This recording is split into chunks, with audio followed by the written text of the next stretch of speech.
DESTEK sent me over this Elite strap with a battery pack, and this thing is really cool. So it gives you an extra 2 hours of playtime, and honestly, the thing's super nice. So let's open up and see what we got. Opening up the box, we immediately see the VR head strap, and honestly, it's really nice, and the back padding is super soft. You got these really nice adjustable straps where you can adjust each side just right on your head every single time. And the cable honestly feels okay. It's just a cheap cord, but the little 90-degree bend is really reinforced, which is really nice to see. Then you got the charging port, and then of course the top piece, which is actually really soft, and honestly is gonna feel really good on your head.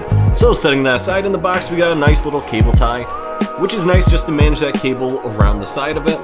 Then in the box we just have a warranty card and a manual, which is kind of useless. So let's toss this aside and slap this thing on. Putting on the Quest 2, I actually used this thing for about a week, and honestly it was super nice having these little pieces on the side that let you adjust it just right, and overall it feels really good. Especially having this battery as a counterweight in the back, it really does make it feel a lot better on your head. And it gave me about an hour and a half-ish of extra playtime, so it was definitely worth it. And if you're interested in checking one of these out, links down in the description and pinned in the comments, so go check it out. And of course guys, catch you guys in the next one, and have a good one.